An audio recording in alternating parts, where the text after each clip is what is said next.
But today I'm excited to announce another historic achievement in our quest to lower drug prices for all Americans. Prices have come way down. Most favored nation is you're going to pay whatever the lowest price anywhere in the world is. That's what you're going to be paying. Americans can expect discounts, and as I said, it could be in many cases way over 100%. Nice to have you. There's a big announcement. We have a lot of big announcements. They're sort of all big announcements, actually. It's wonderful to be in the Oval Office. I think you probably like it the best. You like it the best for press conferences? I sort of do. But today I'm excited to announce another historic achievement in our quest to lower drug prices for all Americans. Prices have come way down. We've gotten prices way down for groceries, for oil especially. Today we broke $60 a barrel. We think the oil is going to be under $2 a gallon very soon. That's about 70% lower than what it was just a year ago. So that's a big thing. And when the oil comes down, everything comes down. It's pretty beautiful to watch. AstraZeneca, the largest pharmaceutical manufacturer in the United Kingdom, is committing to offer Americans major discounts on their vast catalog of prescription drugs, one of the great companies, by the way, and a most favored nation's pricing clause. So most favored nation is you're going to pay whatever the lowest price anywhere in the world is. That's what you're going to be paying. And I had it going very well in my first term, but we were interrupted by a rigged election, so I was unable to carry it forward. We started it, but this was something one of the reasons I wanted to run again was we had to have favored nations where the world is not going to be paying just a tiny fraction of what we were paying. I want to thank CEO Pascal Soriot, a very highly respected, one of the most respected men in business and certainly in the industry, for joining us today, as well as Secretary Howard Lutnick, Secretary Robert F. Kennedy Jr., CMS Administrator Mehmet Oz, FDA Commissioner Marty McCary, and Virginia Governor, a man who's done an incredible job, and good luck with the upcoming election. I know you're working very hard. I watch you. You're right there. He's out there working. He wants to see that young woman win, and the Attorney General, who I endorsed, et cetera, et cetera. Glenn Youngkin. Thank you very much, Glenn. Thank you for being here. For many years, Americans have paid the highest prices anywhere in the world for prescription drugs by far, many times the amount that other countries are paying is ridiculous. Upon taking office, I signed an executive order to make sure that Americans pay no more for prescription medications than the lowest price for the same drug in other locations in developing nations. Today, AstraZeneca is committing to offer all of their prescription medications to Medicaid at most favored nations prices. In other words, the lowest price anywhere in the world, that's what we get. A move that will save American taxpayers hundreds of millions of dollars each year. And I tell the story, Glenn, that in my first term, I had the honor of being the first president in 28 years to lower drug prices during the course of the year. And we actually did, and I was so proud of myself. We called a news conference. I announced it. It was 1/8 of 1%. 1/8 of 1%. Now drug prices are going to be going down 100%, 400%, 600%, 1,000% in some cases. But for 1/8 of a cent, Bobby, think of that. I was so proud because for 28 years, nobody had done it. And now it's, I think back to that, I said I shouldn't have had that news conference. But it is true. I was the only one that did it, but it was not very much. And now we're going to get, in some cases, 1,000% reduction. This is going to have a huge impact on everything from Social Security to Medicare to Medicaid, anything where they're buying any prescription drugs. It's going to have an incredible impact. It's going to lower itself greatly. AstraZeneca will also list many of their most popular drugs online at trumprx.gov. TrumpRx. I don't know why they put the name Trump. I did not tell them to do it, but I'm honored to let them do it. That's true, actually. That heavily reduced most favored nations' cost. Americans can expect discounts, and as I said, it could be in many cases way over 100%. And as an example, one particular drug that's hot, very hot, 654% on inhalers, COPD and asthma, as well as certain diabetics medications. They're going to be averaging about 654% reduction in price. You believe that one? The Democrats will say, well, he should have gotten more. It's crazy. In addition, all medications AstraZeneca introduces to the American market going forward will also be sold at these heavily discounted rates. Furthermore, AstraZeneca will invest $50 billion in the United States over the next 5 years for research and development of new drugs and to onshore manufacturing facilities across the country, like the new plant that broke ground yesterday in Charlottesville, Virginia, where the governor attended. They had a tremendous group of people attending. It's going to have 3,600 jobs just to begin with. And that's going to be a fantastic plant. I saw a picture. It's going to be the best, right? You can't get any better. This is a tremendous victory for Virginia and for American patients and for everything, for the country. It's an amazing company to have coming over to the United States in such a big way. That's going to be a big part of the company. Presidents have promised for years to lower the cost of health care, but my administration is actually the first to do it and do it substantially, do it at numbers that nobody thought, even I thought were not possible. When you think of it, if you got a 1%, 2%, 5%, that's good. You did a good job. We're talking about 100, 200, 300, 500, 700 in some cases, some big, big numbers. And the largest drug companies in the world are working with us to make this a reality. And so I look forward to being at your opening of that incredible facility. I hear something, and it's in a great location, Len, right? One of the beautiful locations. So I'd now like to ask Secretary Kennedy to say a few words, followed by Dr. Oz, Pascal, Governor Youngkin, and we'll take some questions afterwards. Would anybody like to have some questions? Yes? Oh, I'm shocked. Okay, we'll take them right after, okay? Bobby, please. Thank you, Mr. President.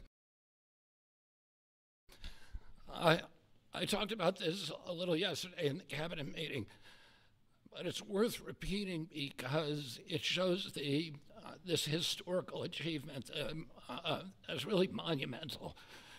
When I was in my confirmation process, virtually every Democratic senator showed me their preoccupation with making sure that we completed, that I was going to continue to get a commitment from me to continue the IRA drug price negotiations. That the IRA required the Democrats, while President Biden was in the first year of the IRA, to negotiate 10 drug prices down. And then I was supposed to, in my first year, negotiate 15 and 15 every year thereafter, and that was their plan. The Democrats claimed that they had a 22% reduction, and that was a great success. When we actually looked at that, when I came into the agency, we realized we were actually paying more for 8 of the 10 drugs.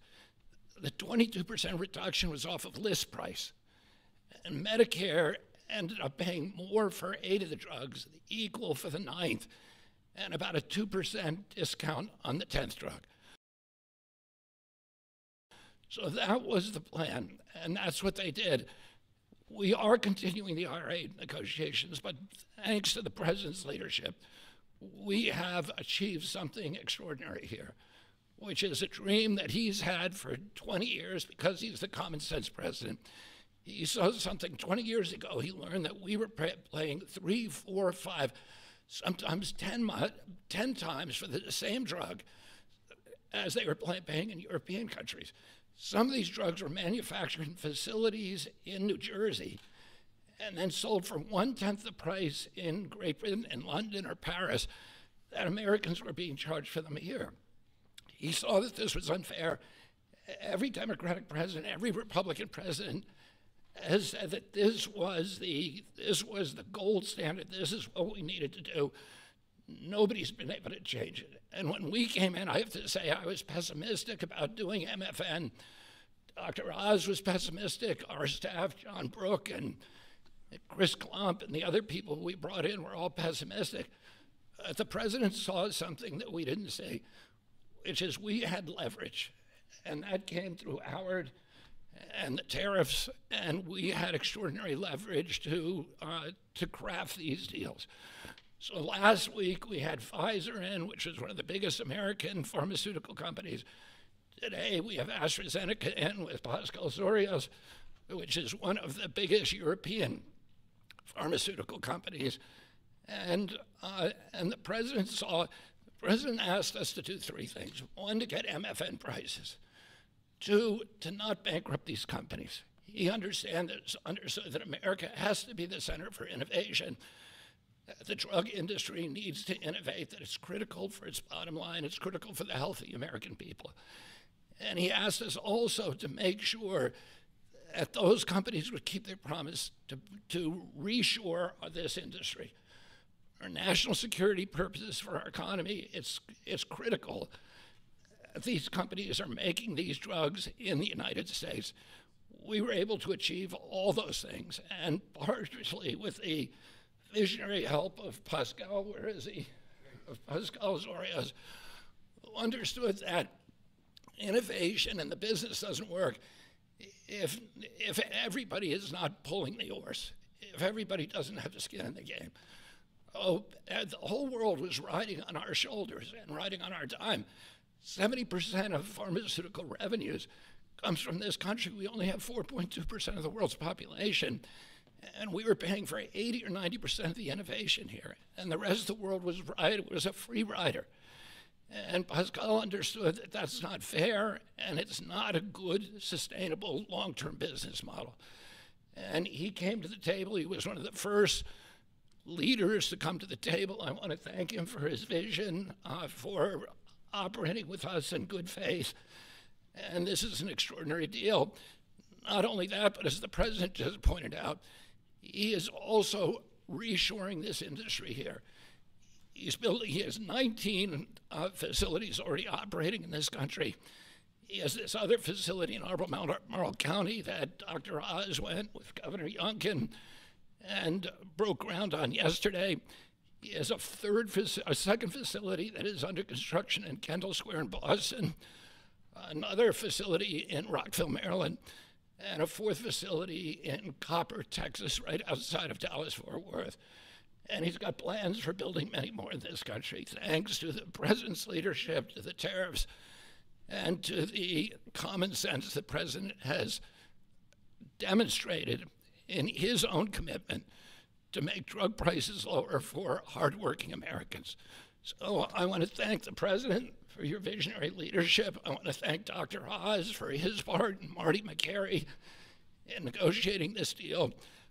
Dr. Heidi Overton, Theo Merkel, Chris Klump, and John Brooks, who all played critical parts in the negotiation. And of course, Howard Lutnick, who was the key to these negotiations. Who do we bring up now? Dr. Oz.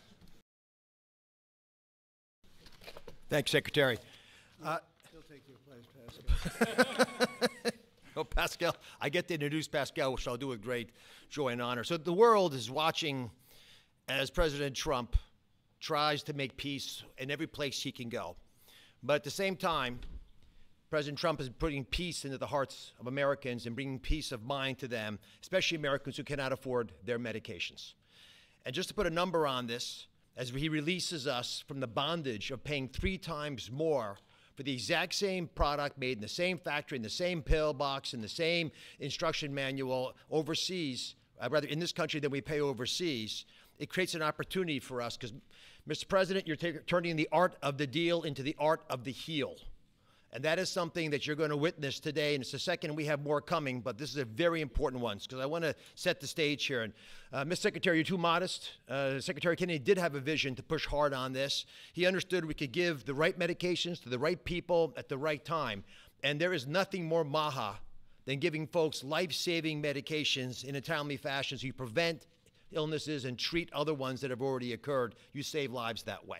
That literally is what was on the line as we began negotiating these. So let's set the stage. Where are we right now? Why this order?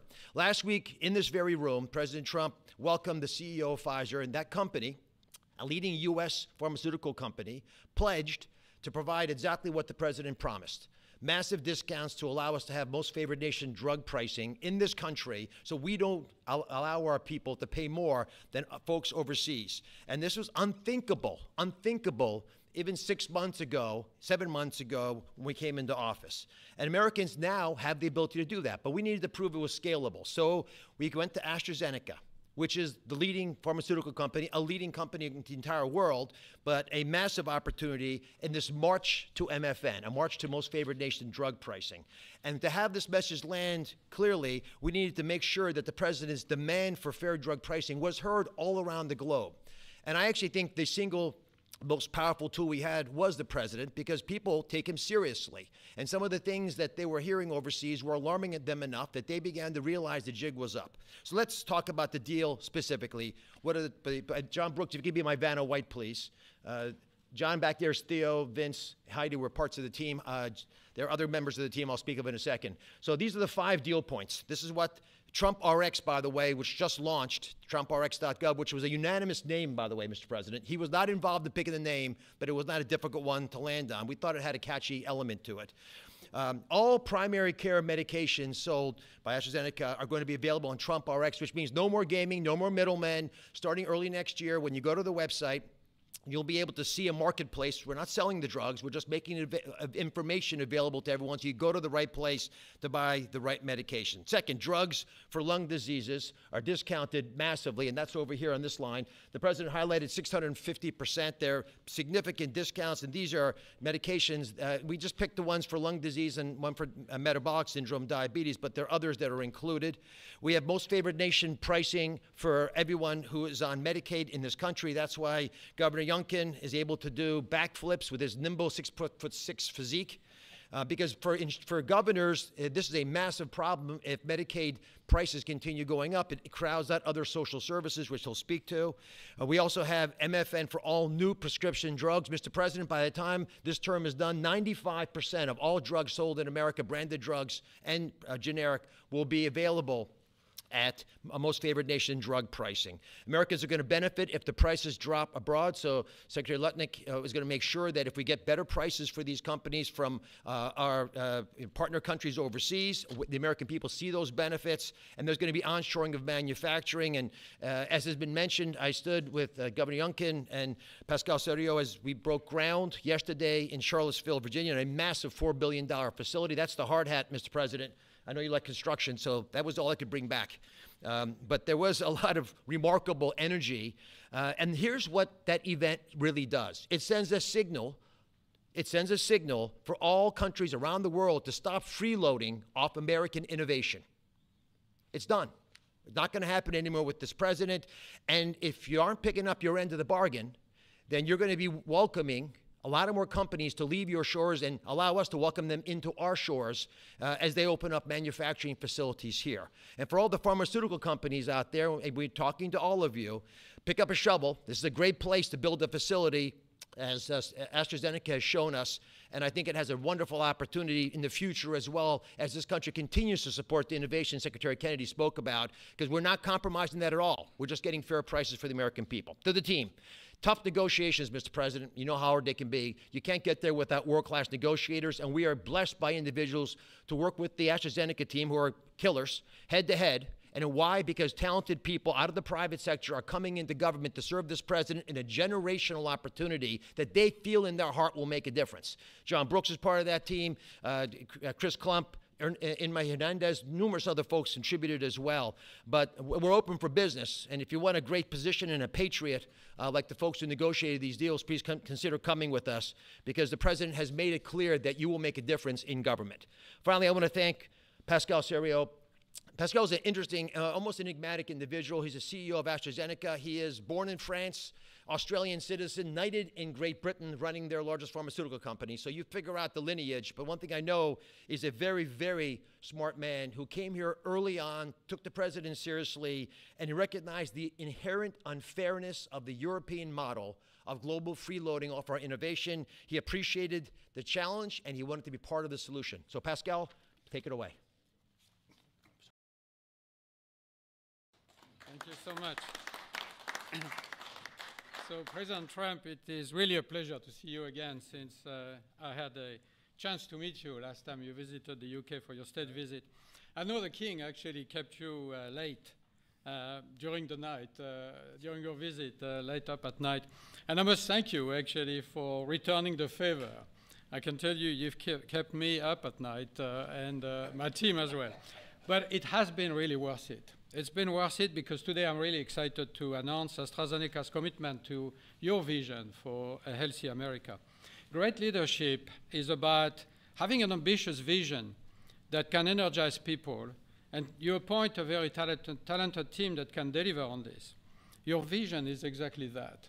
It is about lowering the price of medicines for American patients while ensuring that America remains a global powerhouse of innovation in biopharmaceuticals. And that's not easy to do. We need to keep inventing the technologies and the products that will cure disease. But you actually gave us a key, equalization. That's an important word. Yeah. You've assembled a remarkable team, actually, that together with us found a way to deliver on your vision. I would like to thank you, Mr. President, for your collaborative and your trusting approach throughout the discussion that led to this agreement. In addition, I would like to thank Secretary Lutnick, I'd like to thank Secretary Kennedy, Dr. Oz, and the CMS team, in particular John Brooks, who is here today, but also Chris Klump, for their very straightforward approach and their collaborative work that, together with my great team at AstraZeneca, enabled us to deliver this agreement today. It is an agreement that allows a number of wins. First of all, a great win for American patients. This agreement will deliver improved access to our medicines at a lower cost. We've addressed the 4 points that you raised in your letter, ensuring Americans do not pay more than patients in other wealthy countries. So it's a big win for patients and the healthcare system as a whole. But it's also a big win for the economy and for taxpayers, because it supports rebalancing the cost of innovation across wealthy nations. For too long, America has shouldered a disproportionate portion of the world's R&D cost for breakthrough medicines development. That imbalance is not sustainable. It had to change. And equalization levels the playing field, with wealthy nations contributing their fair share to the cost and the risk associated with biopharmaceuticals R&D. And I would say it's also a big win for state budgets because these Medicaid price reductions will have an immediate impact on Medicaid budgets and provide substantial relief to state budgets. Finally, your vision also secures America's strong position in life sciences and the onshoring of critical innovations and manufacturing. As a company, we will invest $50 billion in manufacturing and in R&D. We already have a large presence in the United States. We have 19 sites, and we employ 25,000 people around the country. They're all developing the new generation of medicines. But we'll continue to increase our presence in this country. We're expanding our manufacturing footprint in Texas. We're building our second large R&D center in Kendall Square in Boston. We are building a cell therapy manufacturing plant in Rockville, Maryland, and there's more to come. So a lot of investment over the next few years.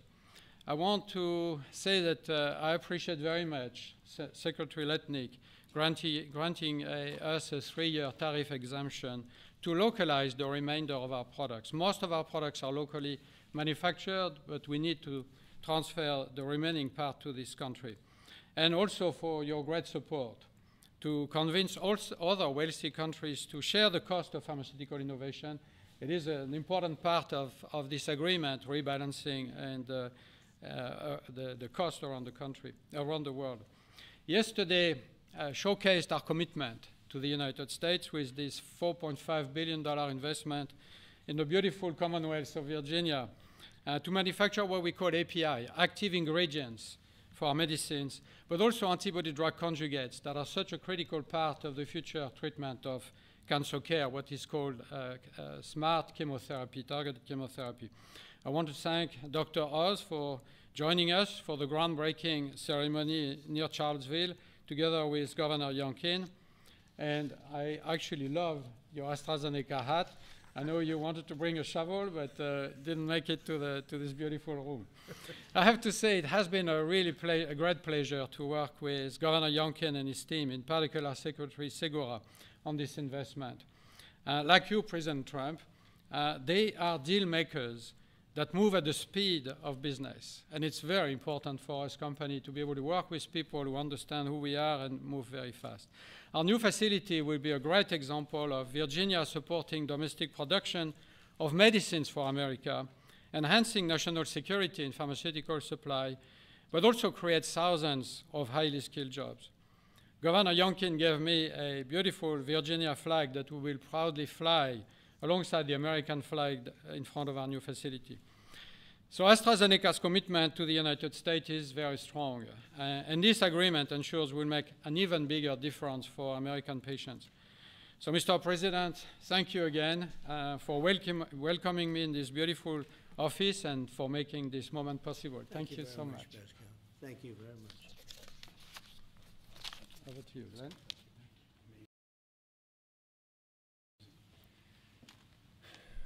Well, first of all, I just want to thank everyone for celebrating this landmark moment. This landmark moment is not just a moment to announce a new way to buy less expensive, life-saving medicine, but it is a step function change in the way that Virginians and Americans can access medicines. And it is a step function change because historically there was an opaque pricing mechanism that had so many people standing between the manufacturers and the patients that no one knew really what it cost. Well, now we can go direct to consumers. And that's what TrumpRx is all about, going direct to consumers, where a consumer can come and find that particular medication that they need and go direct to the company and get the best possible price. Second of all, the most favored nation clause is a groundbreaking moment. It's a groundbreaking moment because, as you've heard, that American customers have been paying 3, 4, 5 times what international customers have been paying. That is just not fair.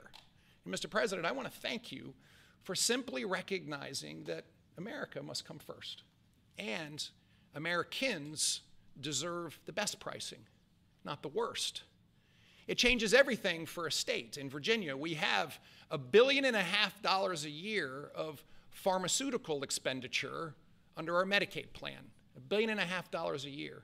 We save 10%, 20%, 30%. All of a sudden, 150, 300 million, 450 million in savings can be realized by a state. Now, I firmly believe that's the people's money, and it should go back in tax relief.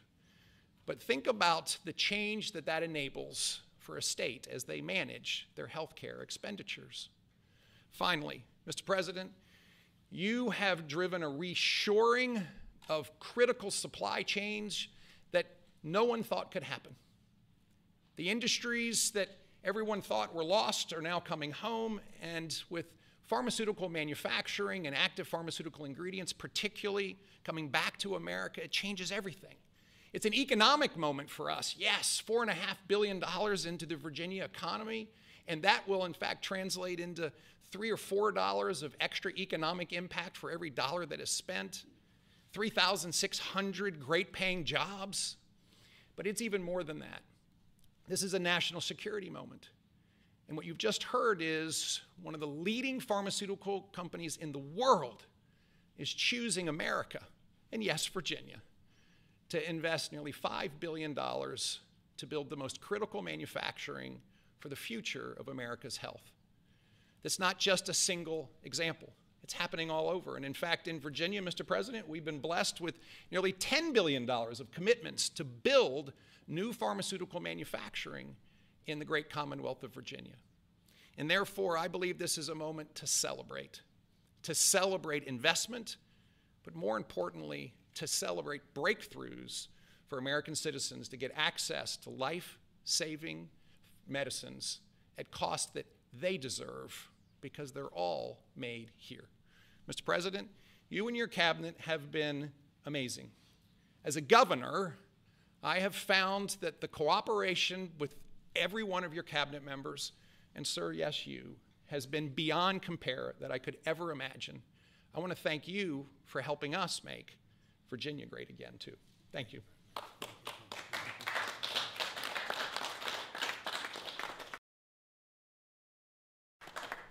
So we have, at this moment, I think we just cracked $18 trillion in commitments and investments in our country. As an example, the last administration was far less than $1 trillion for 4 years. We're at plus $18 trillion for 8 months. There's never been anything like it in history, in any country, anywhere in the world. So that's great. But maybe for purposes of this, more importantly, we're going to bring drug prices down at numbers that nobody ever thought possible, Glenn. I think nobody ever even thought it was possible. So we're going to be doing a lot of business, but we're going to be also numbers that when you're 2, 3, 4, 500% less. I just noticed one of them over here, 654% discount. 654. The laggard is 98%, right? 9, is that what? Wow, 96, 230%, but 654, and we have some that top that by a lot. So it's really going to be incredible, and that's going to be so good for Medicaid and Medicare and everything. Frankly, for your life, it's going to be so good. So nobody ever thought they were going to see. And don't let Democrats take the credit because they'll try. They'll say, "Oh, we worked so hard," and they didn't work hard. They did. They obstructed. They actually did the opposite.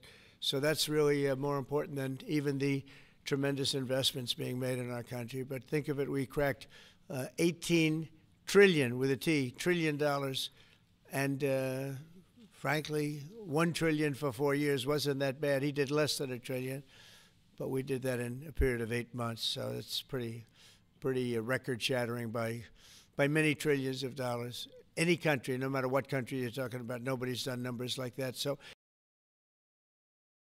thank you all for being here. Do you want to have a couple of questions? Yeah, please. Mr. President, one on this, if I could, one on China, if I may.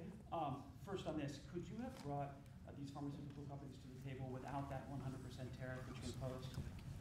Well, it's not 100%. You're talking about China might be 100%. No, I'm talking about the 100% you imposed on pharmaceuticals for that sector. I would never have been able to bring them. Now, I'm not sure that Pascal would like to say, but behind the scenes he did say tariffs were a big reason he came here, and also the fact he loved Virginia. He liked this guy. He liked me. I think the November 5th election was a very important date. We had a good election, and that was important. But yeah, he's here. A lot of. I can speak for almost everybody that's here. Most of them are here because of tariffs, because you have to understand he has no tariffs. If you build in this country, there are no tariffs. So. I want to ask you about China, if I could. Just want to confirm: have you canceled your meeting with President Xi? And no, I haven't canceled, but I don't know that we're going to have it. But I'm going to be there regardless, so I would assume we might have it. But they hit the world with something that really is not anything that people are going to do, and it was shocking. I can tell you, Howard and I and Todd, we all Scott, we were all speaking about it before, and we said, where did that come from? It was just, that was out of the blue, right? Out of the blue, they came up with this whole import-export concept, and nobody knew anything about it. So. If they roll back their export controls, the new announcement, would you roll back? Look, we're going to have to see what happens. That's why I made it November 1st. We'll see what happens, yeah. Mr. President, the last time, Mr. President, Go ahead, please. What else besides software could be on the table in terms of export controls? A lot more. I mean, you have software, but you have a lot more. We have airplanes. We have airplane parts. You remember that from last time. And we were just surprised at China. I have a very good relationship with President Xi, and they did that. This is not something that I, instigated. This was just a response to something that they did. And they didn't really aim it at us. They aimed it at the whole world. The whole world is subject to it. So I thought it was very, very bad. But we have many things, including a big thing is airplane. They have a lot of Boeing planes, and they need parts, and lots of things like that. Steve? Israeli Prime Minister Benjamin Netanyahu to accept the Gaza deal, and what will be your message to the Knesset when you speak to them? Well, he wanted it. You know, it's been a long time. He's been fighting a long time. He's been fighting hard. He wanted it. It's a great deal for Israel, but it's a great deal for everybody, for Arabs, for Muslims, for everybody, for the world. And as you know, on Monday the hostages come back. They're getting them now. I mean, they're getting them now. They're in some pretty rough places under earth. They're in some pretty rough places where only a few people know where they are, in some cases. So they're getting them, and they're also getting the bodies, approximately 28 bodies. And some of those bodies are being unearthed right now as we speak. I mean, they're working on it right now as we speak. It's a tragedy. It's a tragedy. No, he was very happy with it. And I can tell you that I saw Israel dancing in the streets, but they were dancing in Qatar and Saudi Arabia and UAE and many, many countries. I saw Egypt. They were dancing. I'll be going to Israel. I'll be speaking at the Knesset, I think, early on. And then I'm also going to Egypt. They were terrific. But all of the countries were great. Indonesia was great. Jordan was great. They were all great. Everybody wants this deal to happen.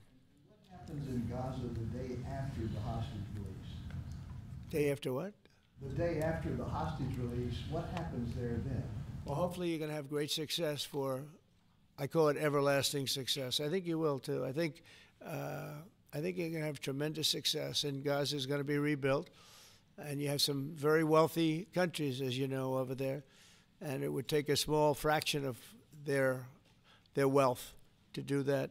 But and I think they want to do it. And we're also setting up, as you know, a board of peace. It's called the Board of Peace. I don't know if that's the final name, but the word peace is definitely in there. They have asked me if I chair it.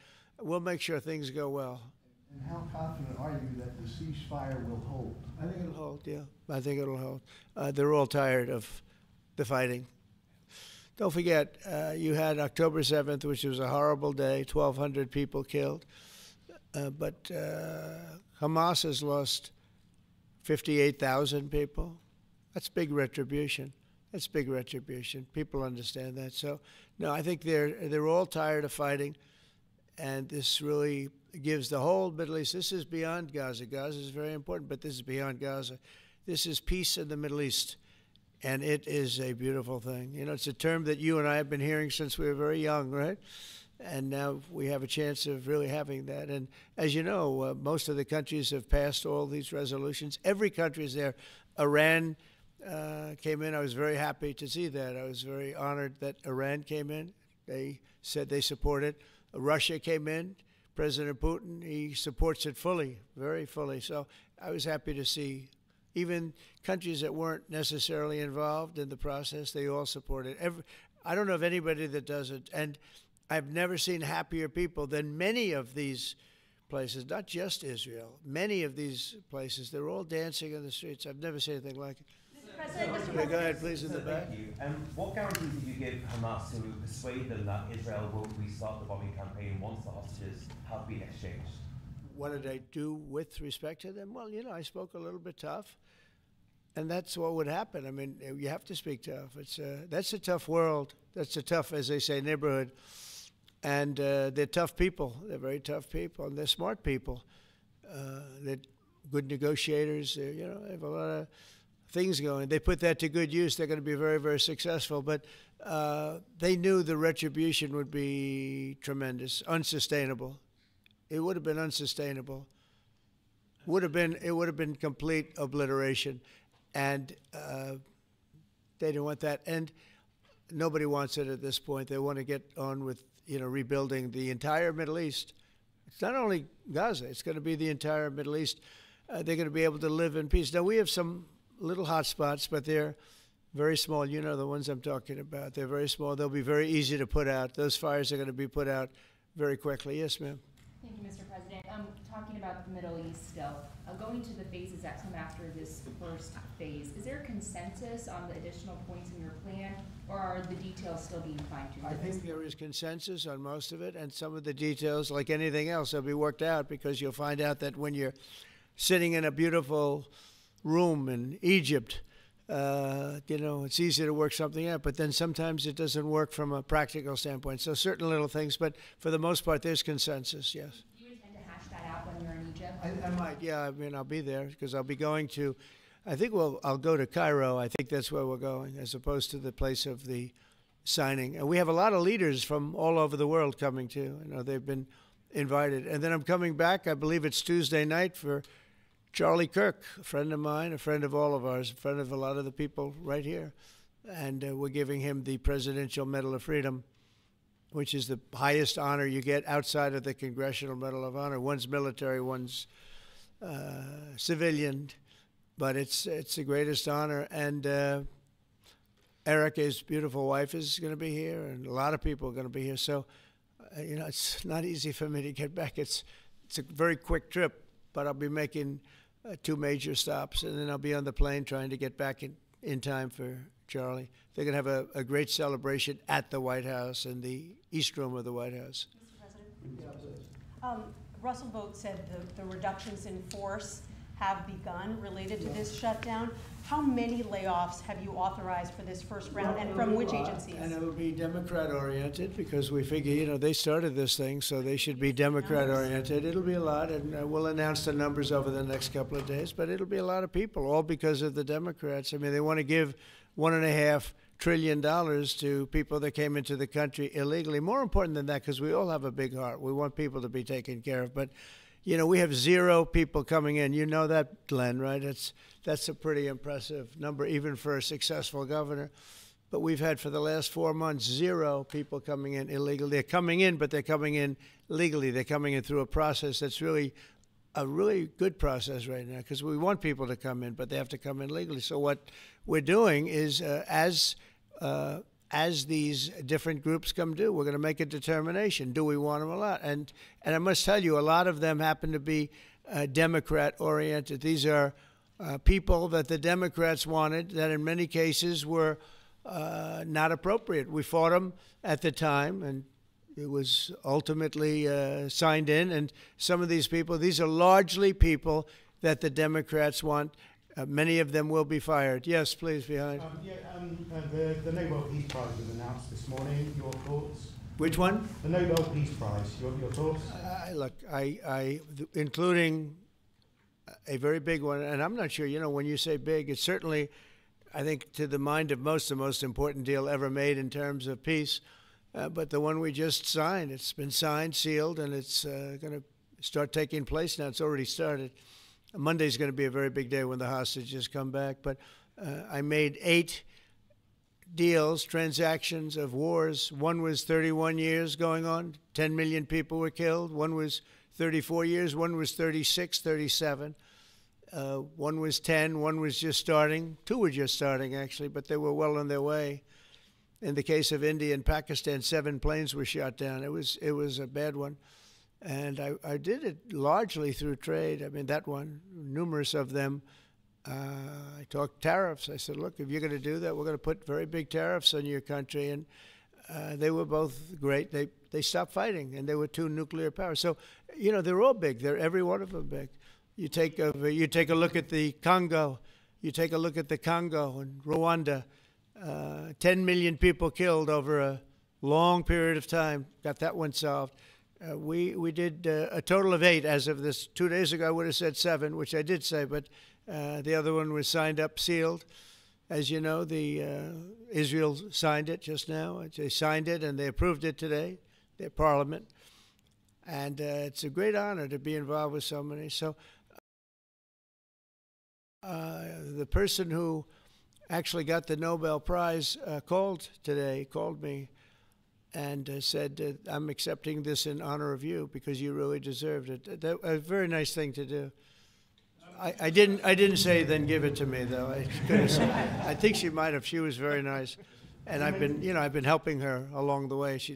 They need a lot of help in Venezuela. It's a basic disaster. So, and you could also say it was given out for 24, and I was running for office in 24. All of the transactions that we did in terms of closing. But there are those that say we did so much that they should have done it. But I don't take, I'm happy because they saved millions of lives, many millions of lives. And speaking of somebody that saves lives, don't ever play golf with it, because Keegan Bradley just walked in, one of the greatest golfers in the world, the captain of the Ryder Cup. And man, I'll tell you, you did a good job. You almost came back. I turned on, I said, you know, I sort of turned off. It wasn't looking good. And then a little while later, I turned on. I said, you guys might make, that would have been the miracle. What a great job. He's respected by those golfers like nobody. And I just want to compliment you, Keegan. That was an incredible job. Right here, we have a lot of unfriendly fake news media. And he's not used to that. He's used to getting only good publicity, I think, Howard. These are all golfers. But you're some golfer, I'll tell you that, and some leader. Thank you very much. Great job. Thank you, Keegan. Mr. President, on China. Yeah, please. On immigration, ICE are making arrests, targeted arrests at courthouses in New York City and around the country. Criminals, arresting criminals, that's right. Yeah, so go ahead. That? I'm happy about it. I want them to arrest criminals. And if you take a look at D.C., a year ago, D.C. was our great capital was a very unsafe place. You know that. Some of you were mugged, and talk openly about it. Some of the media was mugged. But right now, D.C. is one of the safest places in the whole country. The restaurants are booming. They're opening up new restaurants. The restaurants are all closing. Now you can't get into a restaurant. They're opening up new restaurants. It took 12 days for us. We sent in not politically correct military. We sent them in based on merit. You know, we won the case in the Supreme Court. Everything now is based on merit. Our country was founded on things based on merit. Like Keegan Bradley's not going to be playing golf if he wasn't a great player. If he shoots lower scores, boy, there's no more merit system than that one, Keegan, right? If you miss a putt, they don't say, oh, that's okay, let's take it again, do they? No, it's based on merit. Everything's based on merit. And we're back to the merit system. And when they saw that military is all about merit. They're big, strong people that they're patriots too. And you take a look at D.C., and now we're in Memphis, and Memphis was really crime-ridden. It was terrible. A lot of people being killed. And they say in 12 days they can't even believe how much better it is. And it'll take probably a month over there. And we're heading to Chicago because we want to save Chicago. Do you know they had over 4,000 people killed in Chicago over a short 4,000 people. And I have to watch this slob of a governor stand up and say that, well, everything's okay. We've got it under control. They had 4,000 people murdered over a very short period of time. There's not a city in the world, I don't believe, that can claim, you know, you hear so much about different, I won't, embarrass anybody, like by saying Mexico City or by saying anywhere in Afghanistan. There's no place like that. And then I have to listen to the mayor who's got a 5% approval rate, maybe less. He's an incompetent man. And the governor's an incompetent guy. He's a guy that was thrown out of his family business like a dog. And I know his family very well. And now he's a governor. And when I watch him trying to say that it's okay, we have crime under control, I lost 4,000 people over a very short period of time. I believe it's like 7,000 people were shot but didn't die. But 4,000 people died. And then he gets up and talks about how it's not a problem. Or Portland, Oregon. I mean, every time I look at that place, the place is burning down. There's fires all over the place. When a store owner, there are very few of them left, but when a store owner rebuilds a store, they build it out of plywood, and they don't put up storefronts anymore. They just put wood up because they know it's going to be ripped down. And then I hear how wonderful it is. It's not wonderful. It's a disaster. That's almost an insurrection, that place. So we put our people in there, and they do the job, and they've really done the job. And the beautiful thing is we've done it.